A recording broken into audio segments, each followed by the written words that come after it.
السلام علیکم ورحمۃ اللہ وبرکاتہ۔ دیکھیے، ہم اللہ سبحانہ و تعالیٰ سے دعا مانگتے ہیں تو دعا کے کچھ آداب بھی ہوتے ہیں، جیسے کہ دعا کرنے سے پہلے ہمیں کوئی نیک عمل کر لینا چاہیے، جیسے کہ کچھ صدقہ خیرات، کسی بھوکے کو کھانا کھلا دینا یا نفلی نماز روزوں کا اہتمام کرنا۔ اگر خدا نہ خواستہ ہم کسی مصیبت میں گرفتار ہو جائیں تو اپنے اعمال کا واسطہ دے کر جو ہم نے نیک نیت سے کیے، خلوص کے ساتھ کیے، اخلاص کے ساتھ کیے، اس کا واسطہ دے کر اللہ تعالیٰ سے مدد مانگے۔ دیکھیے، ایک قصہ ہے کہ نبی صلی اللہ علیہ وسلم نے ایک بار 3 ایسے اصحاب کا واقعہ سنایا جو ایک اندھیری رات میں ایک غار میں پھنس گئے تھے۔ ان لوگوں نے اپنے مخلصانہ عمل کا واسطہ دے کر خدا سے دعا کی اور اللہ سبحانہ و تعالیٰ نے ان کی مصیبت کو دور فرما دیا۔ الحمدللہ۔ دیکھیے، قصہ یہ ہے کہ 3 ساتھیوں نے ایک رات ایک غار میں پناہ لی۔ اللہ کا کرنا، پہاڑ سے ایک چٹان پھسل کر غار کے منہ پر آ گئی اور غار کا منہ بند ہو گیا۔ اب وہ دیو قامت چٹان تھی، بھلا اس کے بس میں کہاں تھا کہ اس کو ہٹا کر غار کا منہ کھول دیں۔ اب مشورہ یہ ہوا کہ اپنی اپنی زندگی کے مخلصانہ عمل، جو مطلب اللہ کے لیے صرف کیے گئے ہیں، واسطہ دے کر اللہ سے دعا کی جائے۔ کیا عجب کہ خدا سن لے، بس مصیبت سے نجات مل جائے۔ تو اس میں سے ایک نے کہا کہ میں جنگل میں بکریاں چرایا کرتا تھا اور اسی پر میرا گزر ہوتا تھا۔ جب میں جنگل سے واپس آتا تو سب سے پہلے اپنے بوڑھے ماں باپ کو دودھ پلاتا، پھر اپنے بچوں کو۔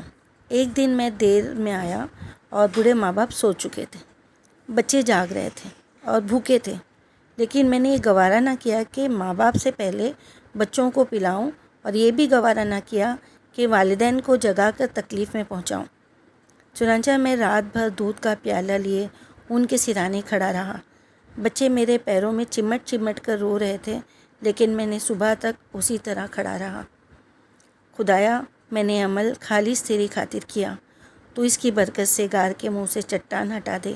اور چٹان اتنی ہٹ گئی کہ آسمان نظر آنے لگا۔ پھر دوسرے نے کہا کہ میں نے کچھ مزدوروں سے کام لیا، سب کو مزدوری دے دی، لیکن ایک شخص اپنی مزدوری چھوڑ کر چلا گیا۔ کچھ عرصے بعد جب وہ مزدوری لینے آیا تو میں نے اس سے کہا کہ گائے، بکریاں، یہ نوکر چاکر سب تمہارے ہیں، لے جاؤ۔ وہ بولا، اللہ کے لیے مذاق نہ کریں۔ میں نے کہا، مذاق نہیں، واقعی یہ سب کچھ تمہارا ہے۔ تم جو رقم چھوڑ کر گئے تھے، میں نے اس کو کاروبار میں لگایا، خدا نے اس میں برکت دی، اور یہ جو تم کچھ دیکھ رہے ہو سب اسی سے حاصل ہوا ہے۔ یہ تم اطمینان کے ساتھ لے جاؤ، سب کچھ تمہارا ہے۔ وہ شخص سب کچھ لے کر چلا گیا۔ خدایا، یہ میں نے محض تیری رضا کے لیے کیا۔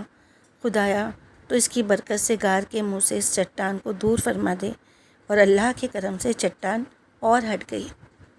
پھر تیسرے نے کہا، میری ایک چچا زاد بہن تھی جس سے مجھ کو غیر معمولی محبت ہو گئی تھی۔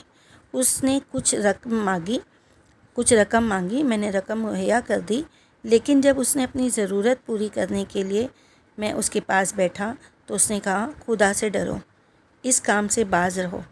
میں فوراً اٹھ بیٹھا اور میں نے وہ رقم بھی اس کو بخش دی۔ اے خدا، تو خوب جانتا ہے کہ میں نے یہ سب محض تیری خوشنودی کے لیے کیا۔ خدایا، اس کی برکت سے غار کے منہ کو کھول دے۔ تو اللہ سبحانہ و تعالیٰ نے غار کے منہ سے چٹان ہٹا دی اور تینوں کو اللہ نے اس مصیبت سے نجات دی۔ الحمدللہ، سبحان اللہ، ہے نا؟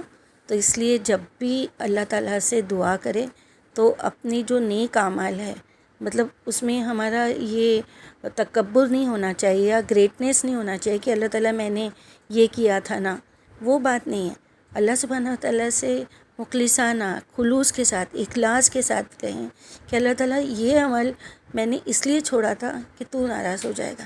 اللہ تعالیٰ یہ عمل میں نے اس لیے کیا تھا کہ تو راضی ہو جائے، ہے نا؟ اللہ کو راضی کرنے والے کام کرے، اللہ کو ناراض ہونے والے کام نہ کرے۔ اور جب ہمارے اوپر کوئی مصیبت آئے تو ان اعمال کے ذریعے اللہ سبحانہ و تعالیٰ سے مدد مانگے۔